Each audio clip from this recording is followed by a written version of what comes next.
Now, when Dan O'Hara lived here, this house would be regarded as an elaborate house for a tenant farmer in this immediate area. There was card games played here, visiting, dances here. We have 2 recorded marriages that stem from meetings in this little house. So really you're sitting and standing in the 1840 ballroom of romance in this immediate area. Then in 1845 Dan O'Hara increased the size of his windows. He put glass in them. The landlord doubled his rent. A door couldn't be any higher than 4'6". It was illegal. That's why the doors were so low. So the landlords were there to keep them down. You abide by the law. You cannot increase the size of your windows. The landlord says you cannot put glass in them.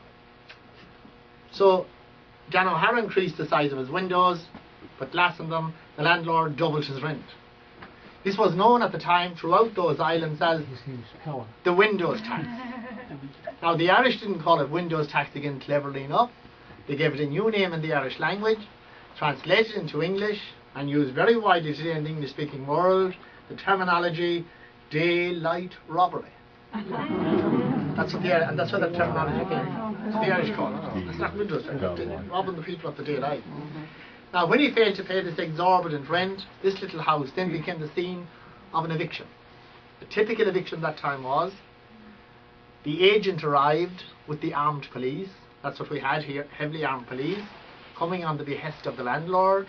The landlord was the law. There was no other law. You couldn't report the landlord to the police. The landlord was the law. It was mind over matter. The landlord didn't mind. The tenant didn't matter. The agent came with the armed police, put the family outside the door, set fire to the roof, and pushed in some of the walls. That was a typical eviction in Ireland during that period. Between 1845 and 1852, 65,000 families were evicted from their homes in this fashion and forced to cross the sea to America and Canada. Half of them died on the ships going there, the coffin ships. Dan O'Hara then left here with his wife and 7 children. There was a place to go. He sailed for New York. Again, the people didn't realise this trip took between 8 and maybe 13 weeks, depending on the weather. The old ships then, no fresh food, no fresh water. Anybody coming on that ship with any disease at all spread rapidly, famine, fever or tuberculosis. That's why you had Ellis Island in New York quarantined. They were in bad shape when they got there. Gross Island in Canada as well, of course. Dan O'Hara then, his wife died on the journey and 3 of his children died. When he arrived in New York, he wouldn't have much, if any, knowledge of the English language. The people here were speaking in their native tongue. The 4 remaining children were fostered out to different families in New York, and Dan O'Hara ended up on the streets selling matches. He died within a few years, but again, he became a legend. The Irish were very good at putting history into songs. It's all history. If you hear the song of Dan O'Hara, you'll buy it on a CD down in the craft shop there.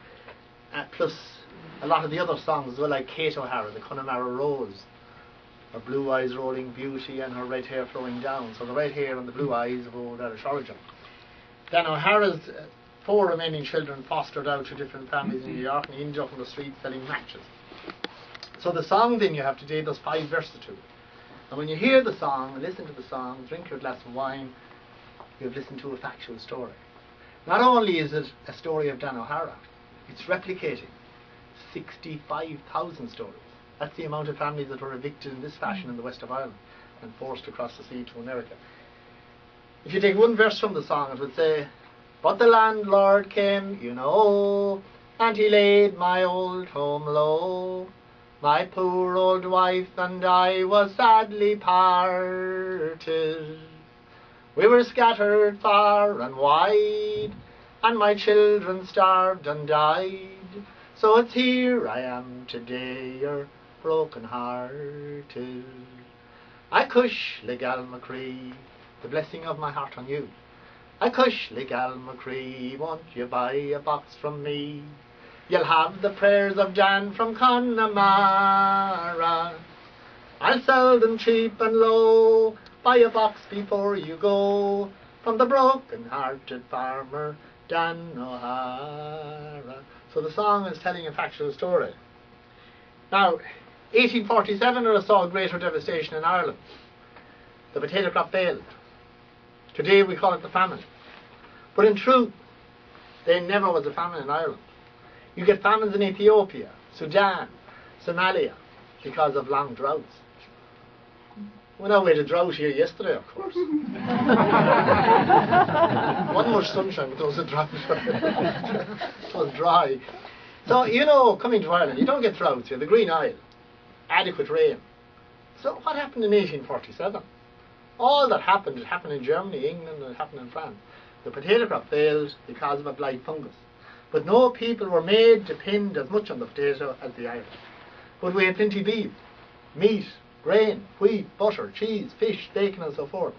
And it was being shipped out by the landlords to keep smoke in their castles. You visit some of the great houses in Ireland, Ashford Castle, Ballynahinch Castle, you'll probably visit Kylemore Abbey. Beautiful places to visit, part of our heritage and history today. But when you go in there, you're not visiting the home of the landlord. You're visiting the holiday home of the landlord. He only came there for a few weeks in the summer. His house was in London and he was the MPs. They were the legislators. They were making the laws, and don't forget they made the laws to suit themselves. So in 1847, when the potato crop failed, the export trade was allowed to continue. 1.2 million people died of starvation in this country in 1847. Another million was forced across the sea that year to Canada and America. Some of them went to England as well, of course. England was a good country. We don't say the English people were bad people. They were not, by no means. The politics was wrong. It was the politics of the past. And they didn't understand the Irish Celtic people, those politics in Westminster. And it was ruled from there. And 1.2 million died of starvation.